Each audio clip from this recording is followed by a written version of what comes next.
بسم اللہ الرحمن الرحیم۔ محمد ایوب خان حیدرآباد سے پوچھتے ہیں کیا پلاسٹک کے برتنوں میں کھانا پینا جائز ہے؟ جی جائز ہے، باقی میڈیکلی یہ صحت کے لیے فائدہ مند ہے یا نقصان دہ ہے یہ آپ ڈاکٹروں سے پوچھ لیں۔ رئیس خان کراچی سے کہتے ہیں ذہن میں غلط سوالات آتے ہیں، اس کے بارے میں رہنمائی فرمائیں۔ جو غلط سوالات آنے دیں، جو صحیح سوالات آئیں تو مسائل کا میرا یہ سیشن ہے، اس پہ آپ پوچھ سکتے ہیں۔ غلط آتے ہیں تو آنے دیں، وہ یہ وسوسے ہوتے ہیں، آتے ہیں اور چلے جاتے ہیں۔ سرفراز صاحب کہتے ہیں میرٹ انڈیا، اچھا سرفراز میرٹ انڈیا سے، نام سرفراز ہے، میرٹ انڈیا سے ہیں۔ کیا پہلی بیوی کو بتائے بنا دوسری شادی کر سکتے ہیں؟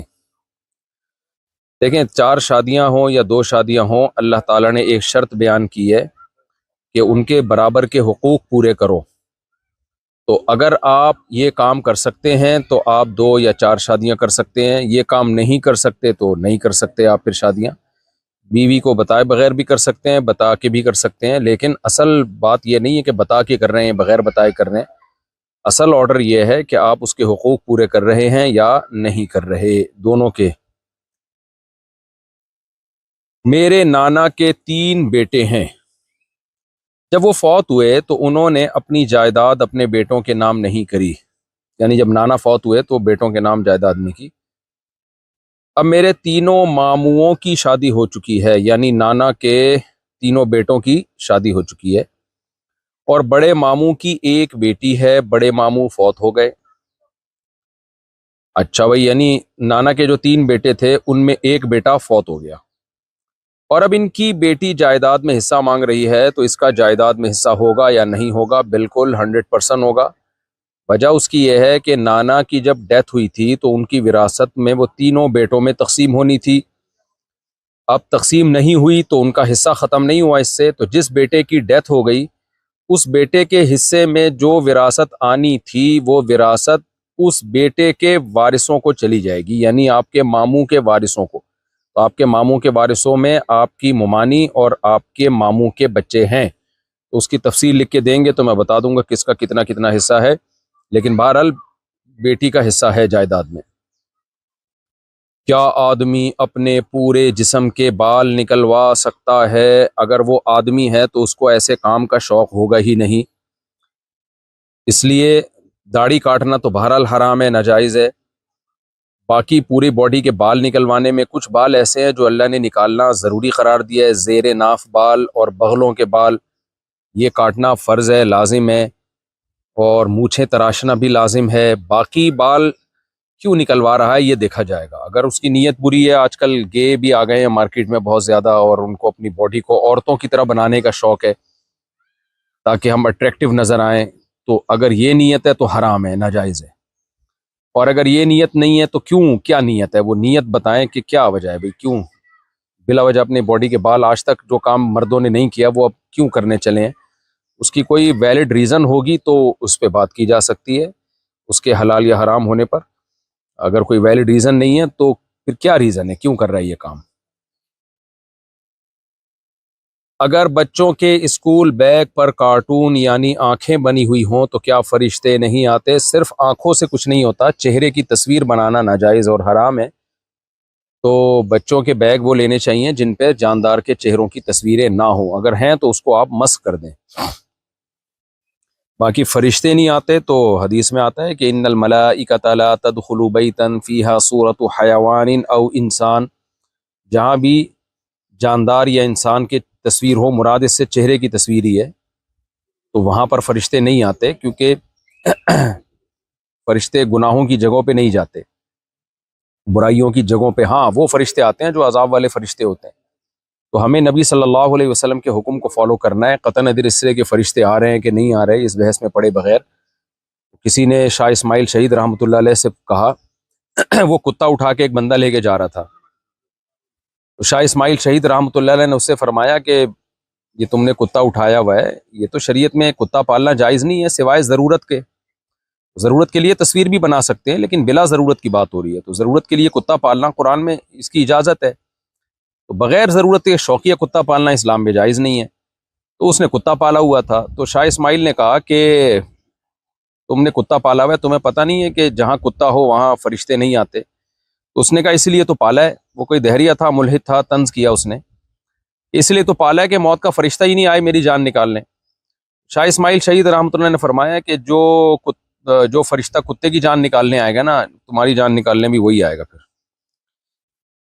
اچھا بھائی, کیا لڑکی اپنی ممانی کے بھائی سے نکاح کر سکتی ہے؟ جی کر سکتی ہے. دانش گھانوی انڈیا سے, کیا تیسری صف میں تکبیر پڑھنا جائز ہے؟ جائز ہے. مہوش زاہد آزاد کشمیر سے, کیا ویڈیو کال پر نکاح کرنا جائز ہے؟ دیکھیں, ویڈیو کال پہ نکاح کا اگر صحیح طریقہ اختیار کیا جائے تو نکاح ہو جائے گا, غلط طریقہ اختیار کیا جائے تو نکاح نہیں ہوگا. ویڈیو کال پہ نکاح یا آڈیو کال پہ نکاح کا جائز طریقہ یہ ہے کہ نکاح نہ ہو, بلکہ دولہا یا دلہن قاضی کو جو نکاح پڑھا رہا ہے نا, اس کو فون پہ اپنا وکیل بنا دے کہ جی نکاح آپ پڑھا دیں, آپ میری طرف سے قبول کر لیں, یعنی میں نے آپ کو اجازت دی ہے کہ آپ فلاں کا مجھ سے نکاح پڑھا دیں.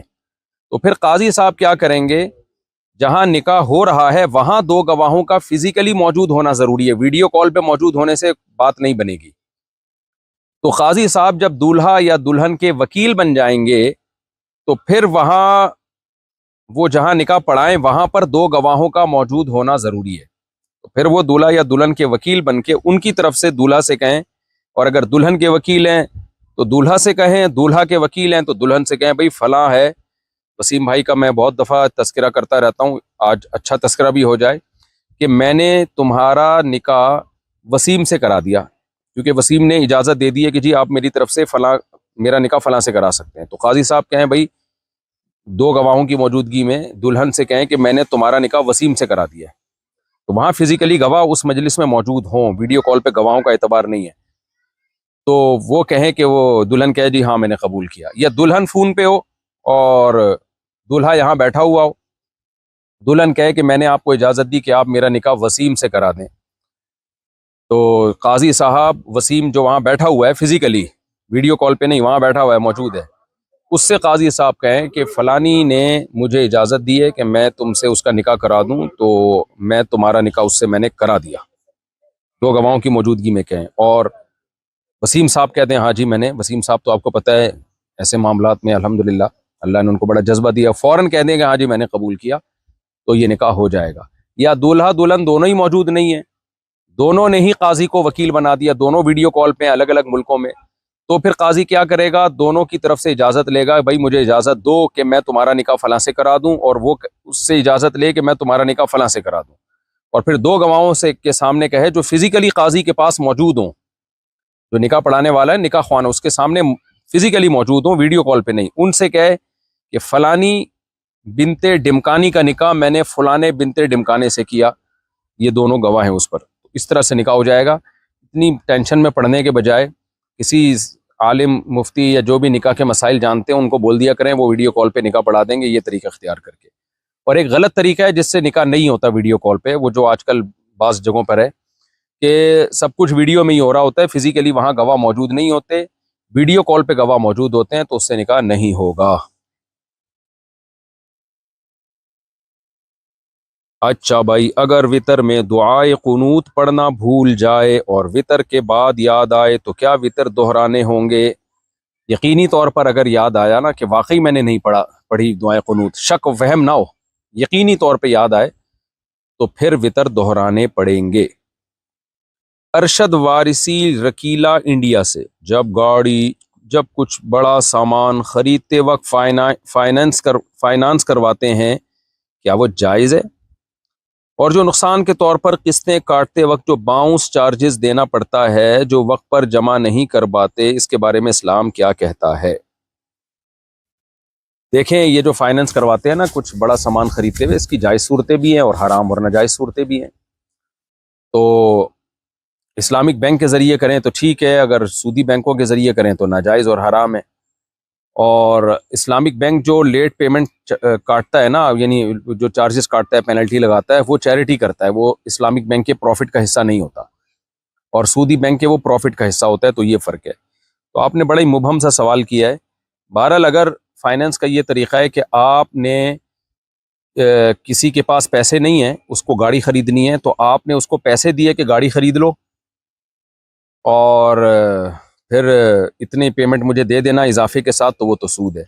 اس کا طریقہ یہ ہے کہ آپ اس کو گاڑی خرید کے قسطوں پہ مہنگی کر کے بیچ دیں، اس طرح سے جائز ہے۔ تو کیش پہ ہمیشہ چیز کی قیمت سستی ہوتی ہے اور قسطوں پہ ہمیشہ مہنگی ہوتی ہے، لیکن اسی مجلس میں یہ طے ہو جائے کہ کس قیمت پہ آپ اس کو بیچ رہے ہیں۔ ایسا نہ ہو کہ جی اگر تم نے دیر کر دی تو اتنی پیمنٹ ہے، اور جلدی دے دیے تو اتنے پیمنٹ ہے۔ اسی وقت طے ہو کہ کیش پہ لے رہے ہو یا قسطوں پہ لے رہے ہو، یہ اسی وقت طے ہو جائے، اور پھر اس میں کمی بیشی درست نہیں ہے۔ اور دوسرا، گاڑی پہ آپ کا قبضہ ہوگا، پہلے قبضہ کر کے پھر اس کو ہینڈ اوور کریں گے آپ۔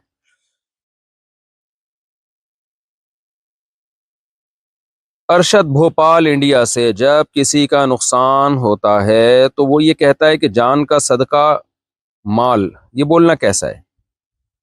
ہماری سوسائٹی میں یہ رواج ہے کہ جب کسی کا کوئی جانور مر گیا تو کہتے ہیں دیکھو بلا اس نے اپنے اوپر لے لی ہے اور ہم پہ بلا آ سکتی تھی، یا مالی نقصان ہو گیا تو کہتے ہیں دیکھو مال کا صدقہ نکل گیا، جان بچ گئی۔ اس طرح کے الفاظ کا ہمیں صراحتاً قرآن و سنت سے کوئی ثبوت نہیں ملتا۔ البتہ اتنی بات ضرور ہے کہ نبی صلی اللہ علیہ وسلم نے ارشاد فرمایا کہ ایک مومن کو جب بھی کوئی تکلیف پہنچتی ہے تو یہ کسی نہ کسی، حدیث کا مفہوم اپنے الفاظ میں پیش کر رہا ہوں، تو یہ کسی نہ کسی خیر کا پیش خیمہ ہوتی ہے، اس سے کوئی گناہ معاف ہو رہا ہوتا ہے یا کچھ بھی ہو رہا ہوتا ہے، کوئی خیر ہی ہوتی ہے اس میں۔ تو اس بات کا امکان بہرحال ہے کہ اللہ نے مالی نقصان کروا کے جانی نقصان سے بچا لیا ہو، ہم نے نہ وہ جانی نقصان آتا ہوا دیکھا نہ وہ مالی نقصان آتا ہوا دیکھا، تبھی تو یؤمنون بالغیب، قرآن کہتا ہے کہ اللہ کی باتوں کو بن دیکھے یقین کرتے ہیں۔ تو جب اللہ نے کہہ دیا اور اللہ نے اپنے نبی صلی اللہ علیہ وسلم کی زبان مبارک سے کہلوا دیا کہ ہر مصیبت میں کوئی خیر ہے، تو وہ خیر پھر کس طرح سے وہ اللہ ہی بہتر جانتا ہے۔ اس کے بدلے ہمارے گناہ معاف ہوتے ہیں، یہ تو یقینی ہے۔ یہ بھی ہو سکتا ہے کہ چھوٹی مصیبت میں ڈال کے اللہ بڑی مصیبت سے بچا لے، جیسے مرنے کے بعد کچھ لوگوں کو قبر کا عذاب ہوگا، لیکن وہ قبر کا عذاب ان کے لیے رحمت بنے گا، اس لیے کہ وہ بڑے عذاب سے ان کو بچا لے گا، میدان حشر کے اور جہنم کے عذاب سے اللہ چھوٹے عذاب دے کر ان کو بخش دیں گے۔ اور نبی صلی اللہ علیہ وسلم نے یہ بھی ارشاد فرمایا کہ دنیا میں کوئی مصیبت جب آتی ہے نا تو اللہ آخرت کے عذاب سے بچا لیتے ہیں، اس کو دنیا میں گناہوں کی سزا دے دیتے ہیں۔ تو اس لیے جب بھی کوئی مصیبت آئے تو ہمیں یہ سوچ کے صبر کرنا چاہیے کہ ہمیں تو یہ مصیبت لگ رہی ہے، لیکن اس مصیبت نے عین ممکن ہے ہمیں کسی بڑی مصیبت سے بچا لیا ہو، یہ بات درست ہے۔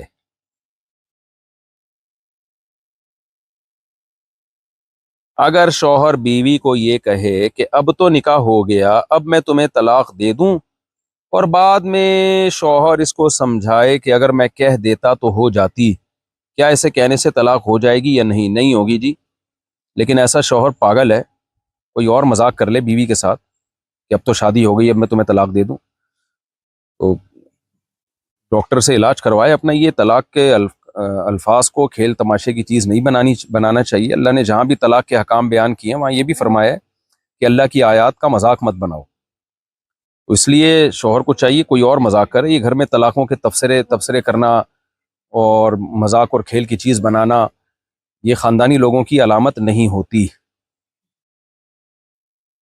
کیا جس لڑکی سے زنا کیا جائے اس سے نکاح کرنا ضروری ہے؟ اگر لڑکا شادی نہ کرے صرف توبہ کر لے، یہ اس کے لیے صحیح ہے؟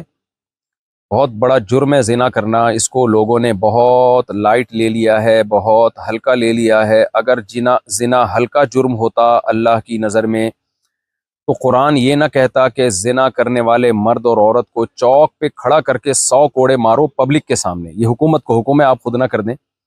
اور اگر میرڈ یعنی شادی شدہ زنا کرے تو اس کو سنسار کرنے کا، پتھروں سے مار کے ہلاک کرنے کا حکم ہے۔ اتنی بڑی سزا ہے، یہ بہت بڑا جرم ہے۔ لا تقربوا الزنا انہ کان فاحشہ، فرمایا زنا کے قریب بھی مت پھٹکو، یہ بہت بڑی بے حیائی ہے۔ زنا کرنا تو دور کی بات، قریب بھی مت جاؤ۔ تو اللہ نہ کرے کسی سے ہو گیا، وہ توبہ کرے، اس لڑکی سے شادی کرنا ضروری نہیں ہے۔ لیکن اگر اس لڑکی کو شادی کا دھوکہ دیا ہوا تھا بعض بے غیرت ہوتے ہیں جو لڑکیوں کو شادی کا دھوکہ دے کے قریب کرتے ہیں، پھر اس سے زنا بھی کر لیتے ہیں. تو پھر ایسے شخص کو چاہیے کہ جب ایک لڑکی کو کہ وہ آپ نے اس کو جو ہے وہ اس کی پاک دامنی کو خراب کیا ہے آپ نے، تو پھر توبہ کی تکمیل کا تقاضا یہی ہے کہ اسی سے آپ نکاح کریں، کیونکہ اب وہ کسی اور کے نکاح میں جائے گی، دھوکہ ہوگا اس سے، وہ کنواری سمجھ کے نکاح کرے گا تو مسائل ہوتے ہیں. پھر وہ لڑکی کے دل میں بھی جذبات دوسرے شوہر کے لیے وہ نہیں بنتے جو پہلے آدمی کے لیے ہوتے ہیں. تو اس توبہ کی تکمیل کا تقاضا یہ ہے. توبہ تو ہو جائے گی، سچی توبہ اگر کر لی، اس لڑکی سے نکاح کرنا بہرحال ضروری نہیں ہے، لیکن کر لیا جائے اسے، جس کو اس کنڈیشن میں جو میں بتا رہا ہوں، جس کو دھوکہ دیا ہو. وقاص مردان سے، کیا انشورنس حرام ہے جس میں میرا کام صرف معلومات دینا ہے؟ نہیں جی، انشورنس کی معلومات دینے سے آپ کا مقصد اگر لوگوں کو انشورنس کی ترغیب دینا ہے تو پھر یہ ناجائز ہے. فرض نماز پڑھنے کے بعد دعا مانگ سکتے ہیں، لیکن جو ہمارے ہاں ہاتھ اٹھا کر دعا مانگنے کا معمول مسجدوں میں بن چکا ہے، اس کا ہمیں قرآن و سنت میں اور فقہ کی کتابوں میں کوئی ثبوت نہیں ملتا. اور فقہ کی کتابوں میں ثبوت اس لیے نہیں ملتا کہ فقہ قرآن و سنت سے الگ کوئی چیز نہیں ہے. آج بعض لوگوں نے، بعض اسکالر نے یہ بنا کے پیش کیا ہے کہ ہم فقہ کو نہیں مانتے جی، ہم قرآن و حدیث کو مانتے ہیں. جیسے فقہ جو ہے وہ تورات اور انجیل سے اخذ کیا گیا ہے، وہ قرآن و سنت سے گویا اخذ نہیں کیا گیا. یہ احمقانہ باتیں، بے وقوفانہ باتیں اس دور میں مارکیٹ میں، کیونکہ علم ختم ہوتا جا رہا ہے تو جو جتنا بڑا بے وقوف اسکالر ہوگا اس کی بات لوگ زیادہ سن رہے ہوتے ہیں. تو چونکہ قرآن و سنت میں کوئی ثبوت نہیں ہے، اس لیے فقہ کی کتابوں میں بھی کوئی ثبوت نہیں ہے. اچھا، بعض لوگ پھر حوالے دیتے ہیں، دیکھو فقہ کی کتاب میں فلاں بات بھی تو لکھی ہے قرآن و سنت کے خلاف. دیکھیں، فقہ کی کتابیں انسانوں نے لکھی ہیں قرآن و سنت سے اخذ کر کے، تو اس میں غلطی کا امکان بہرحال ہے. تو اس لیے فقہ کی ہر بات کو علماء نہیں مانتے ہیں، یہ بھی خوب سمجھ لیں. علماء کے پاس ایک کسوٹی ہوتی ہے، معیار ہوتا ہے، اس کو پرکھا جاتا ہے. اس لیے ایک ٹرم استعمال ہوتی ہے کہ وہ قول جس پہ فتویٰ دیا جاتا ہے، یعنی فقہ میں بہت سے اقوال ایسے ہیں جن پہ فتویٰ نہیں دیا گیا، تو وہ قول لیا جاتا ہے فقہ میں جو مفتہ بھی قول ہو، جس پہ فتویٰ دیا جاتا ہے، جو راجح قول ہوتا ہے. وہ قول کبھی قرآن و سنت کے اگینسٹ نہیں ہوتا. تو اس لیے فرض نماز کے بعد جو ہمارے ہاں دعاؤں کا معمول بن چکا ہے، یہ کہیں قرآن و سنت سے ثابت نہیں ہے. جو اجتماعی دعائیں اور ہاتھ اٹھا کے دعاؤں کا جو معمول بن چکا ہے، تو انڈیویجولی کوئی مانگنا چاہے تو کوئی ناجائز بھی نہیں ہے، لیکن اس کو سنت نہ سمجھا جائے. سید اسد اللہ شاہ UAE سے، اگر ہم چند گھنٹوں کے لیے سفر میں جائیں اور وہاں باجماعت نماز ہو رہی ہو تو کیا ہمیں جماعت میں شریک ہونا چاہیے یا اپنی قصر نماز پڑھنی ہوگی؟ نہیں جناب، جماعت کی نماز نہیں چھوڑ سکتے. اگر کہیں سفر میں گئے، جماعت کی نماز ہو رہی ہے تو آپ پر لازم ہے کہ اس جماعت کی نماز میں شرکت کریں. امام اگر 4 رکعت پڑھ رہا ہے تو پھر آپ کو بھی اس کے پیچھے 4 ہی پڑھنی پڑیں گی. میں ڈرامہ نہیں دیکھتی مگر میری ساس ڈرامہ دیکھتی ہیں. ساس تو خود ہی ایک ڈرامہ، استغفر اللہ، ساس ڈرامہ دیکھتی ہیں بھائی. مجھے کہتی ہیں کہ ڈرامہ لگا دو. آپ کہیں کہ لگانے کی، اچھا پھر وہی بات ہو گئی، نہ لگانے کی کیا ضرورت ہے، میرے منہ سے نکلنے والا تھا. وہ مجھے کہتی ہیں کہ ڈرامہ لگا دو. ایک بار ان کو کہہ دیا کہ گناہ ہے، مگر بار بار نہیں کہتی کہ لڑائی نہ ہو. مجھے کوئی گناہ تو نہیں ہوگا، آپ ڈرامہ نہ لگایا کریں. آپ ساس سے بولیں کہ آپ نے لگانا ہے. ویسے تو آپ کو ڈرامہ لگانے کی میں نے بتایا، استغفر اللہ، آپ ساس سے کہیں کہ آپ خود لگا دیا کریں ڈرامہ. آپ میری ماں کی جگہ ہیں، میرے لیے قابل احترام ہیں. علماء سے میں نے سنا ہے بھائی جو چیز غلط ہوتی ہے تو اس میں تعاون بھی غلط ہوتا ہے، اس لیے میں ٹی وی آن نہیں کروں گی، ڈرامہ نہیں لگاؤں گی، آپ ہی لگا دیں.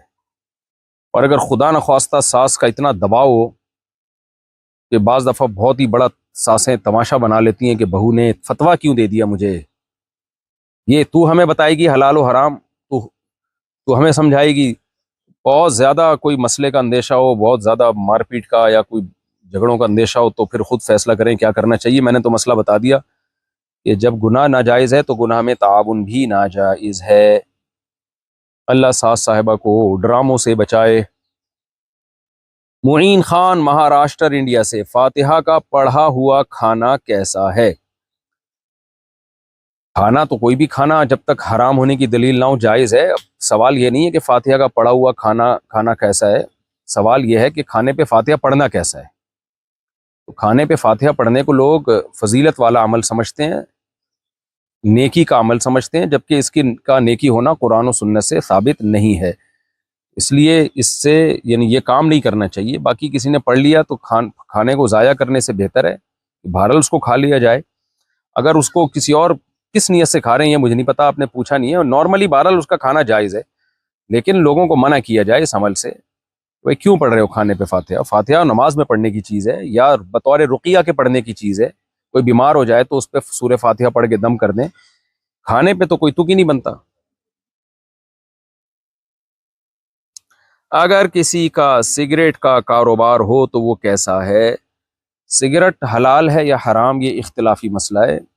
عرب علماء اس کو حرام اور ناجائز کہتے ہیں. دلیل یہ دیتے ہیں کہ یہ صحت کے لیے نقصان دہ ہے, اور قرآن مجید میں اللہ تعالیٰ کا حکم ہے کہ اپنے آپ کو اپنے ہاتھوں سے ہلاکت کے گڑھے میں مت ڈالو. خودکشی اسی وجہ سے تو حرام ہے نا کہ آپ لٹک جاتے ہیں, اپنے آپ کو مارتے ہیں. تو کہتے ہیں مارنے کی دو قسمیں ہیں, ایک قسم یہ ہے کہ آپ کھمبے سے لٹک جائیں, ایک قسم یہ ہے کہ سگریٹ پھونک پھونک کے مار دیں اپنے آپ کو.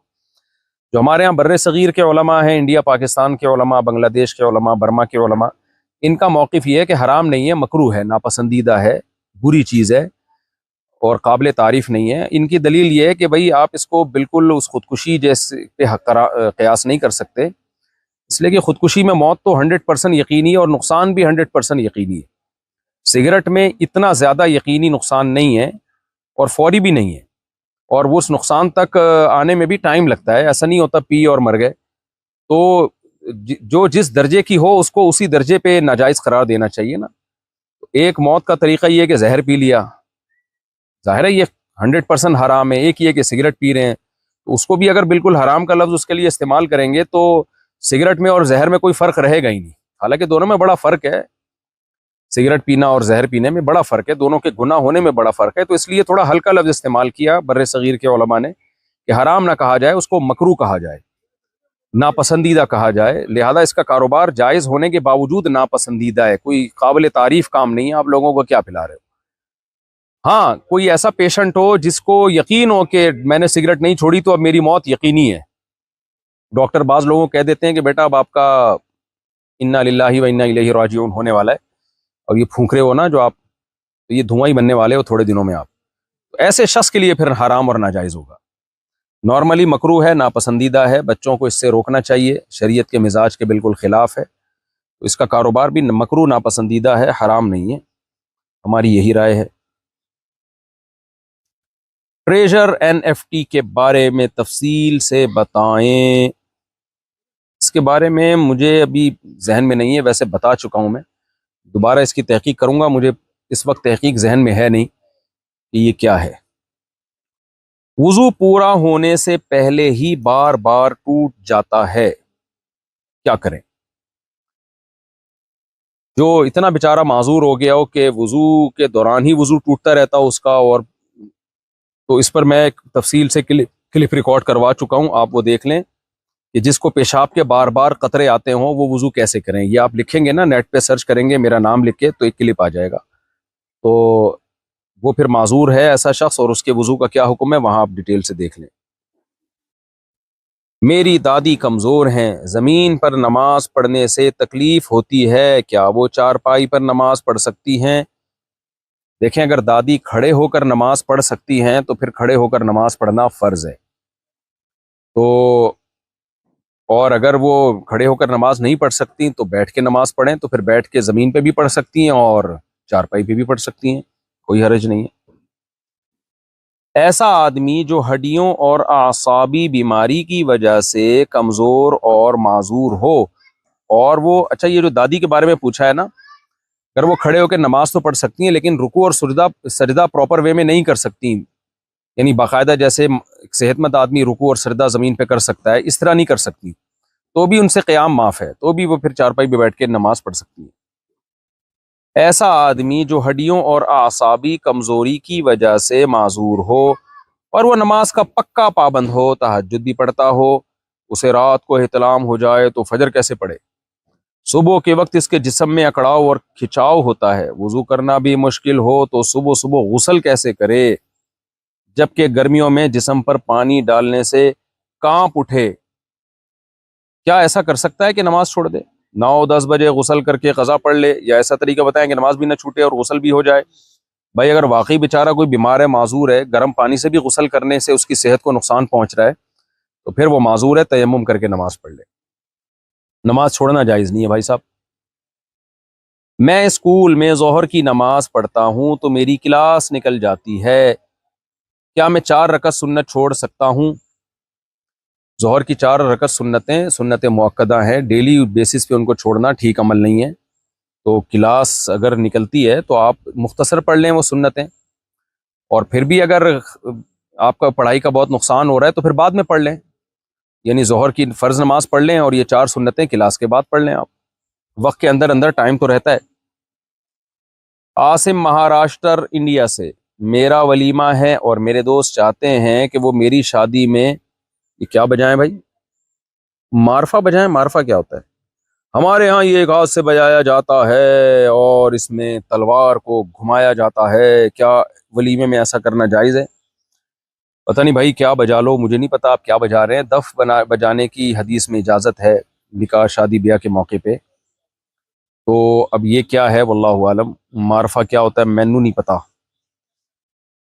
یہ اپنے قریب کے علماء سے پوچھ لیں جن کو معرفہ کا پتہ ہو۔ استغفر اللہ، اگلا سوال بڑا خطرناک ہے۔ میرے ابو شراب پیتے ہیں، پیار سے منع کرنے سے وہ نہیں سمجھ رہے، کیا اگر ان کو شراب سے روکنے کے لیے بدتمیزی کرنی پڑے تو کیا کر سکتے ہیں؟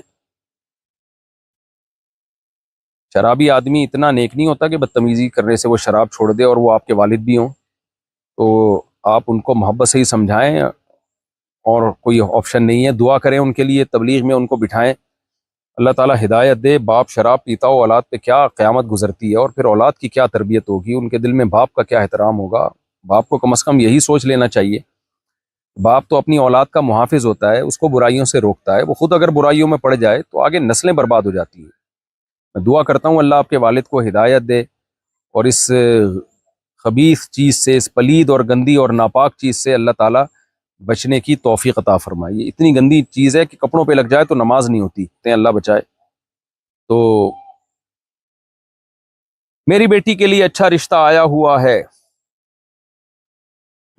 لیکن وہ لوگ دیہاتی ہیں، مگر لڑکا شہر میں سافٹ ویئر انجینئر ہے، بہت بھلے لوگ لگتے ہیں، لیکن میری بیٹی نہیں مان رہی ہے، اسے ہائی فائی لوگ چاہیے، بہت سمجھانے پر مان جاتی ہے، مگر اگلے دن کوئی رشتہ دیکھنے کو، دوسرا رشتہ دیکھنے کو کہتی ہے۔ ہم لوگ بہت پریشان ہیں، کیا کریں؟ اچھا، لڑکی آپ کی شہری ہے، لڑکا سافٹ ویئر انجینئر ہے مگر دیہاتی ہے۔ دیکھیں، عام طور پہ شہری لڑکیاں گاؤں دیہات کے لڑکوں سے نکاح نہیں کرتی ہیں، کیونکہ مینٹیلٹی میں تھوڑا فرق ہوتا ہے۔ شہری لڑکیوں کی مینٹیلٹی ہائی فائی ہوتی ہے، ان کے پاس وائی فائی ہوتا ہے، اور گاؤں دیہات کے لوگوں کی مینٹیلٹی تھوڑی سی لو لیول کی ہوتی ہے۔ یہ ایک نیچرل ہے کہ شہری لڑکی نہیں پسند کرتی کہ میں گاؤں دیہات میں جاؤں، میں نے ایسے دیکھے ہیں کہ طلاقیں ہوئی ہیں، بعد میں گاؤں میں چلی گئی۔ تو لیکن اگر لڑکا میں کوئی گنوار پن نہیں ہے، اچھا ہے، پڑھا لکھا ہے، اور جب آدمی پڑھ لکھ لیتا ہے تو وہ اس کی وہ یعنی کمی پوری ہو جاتی ہے، تو یہ ماں باپ بہتر فیصلہ کر سکتے ہیں۔ میں تو ایک نارملی بات بتا رہا ہوں کہ دیہات کا لڑکا عام طور پر شہری لڑکی کا ہم پلہ نہیں ہوتا، کفو نہیں ہوتا، ہم پلہ نہیں ہوتا، جو مینٹیلٹی ہے اس میں فرق ہوتا ہے۔ تو شریعت نے حکم دیا ہے کہ شہر کا لڑکا تو گاؤں کی لڑکی سے شادی کرے، کیونکہ بیوی ہم پلہ ہونا ضروری نہیں ہے اسلام میں، بلکہ اس میں تو ضروری ہے کہ وہ آپ کے سے تھوڑا کمتر ہو تو اچھا ہے۔ تو شہر کا لڑکا تو گاؤں کی لڑکی سے ضرور شادی کرے، بلکہ میں تو شہری لڑکوں کو ترغیب دیتا ہوں کہ شادیاں گاؤں دیہاتوں کی لڑکیوں سے کیا کرو، لیکن لڑکی شہری ہو اور لڑکا گاؤں کا ہو تو یہ برابری نہیں ہے۔ تو اب یہ ماں باپ خود فیصلہ کریں کہ لڑکا سافٹ ویئر انجینئر ہے اور رہتا بھی شہر میں ہے، تو اگر وہ ہم پلہ آپ کو لگ رہا ہے تو لڑکی کو چاہیے کہ خام خواہ کی ضد نہ کرے، ماں باپ زیادہ بہتر فیصلہ کر لیتے ہیں۔ دیکھیں، جب تک میں اس لڑکے کو خود نہیں دیکھوں گا میں کیا پتا چلا سکتا ہوں کہ یہ دیہاتی ہے، یا کیونکہ بعض لوگ سافٹ ویئر انجینئر بن کے بھی ان میں وہ دیہاتی پن باقی رہتا ہے، وہ شہری لڑکی کے لیول کے نہیں ہوتے۔ تو بہرحال میں یہ فیصلہ نہیں کر سکتا کہ وہ لڑکا آپ کی بیٹی کا ہم پلہ ہے یا نہیں ہے، یہ فیصلہ آپ خود کر سکتے ہیں۔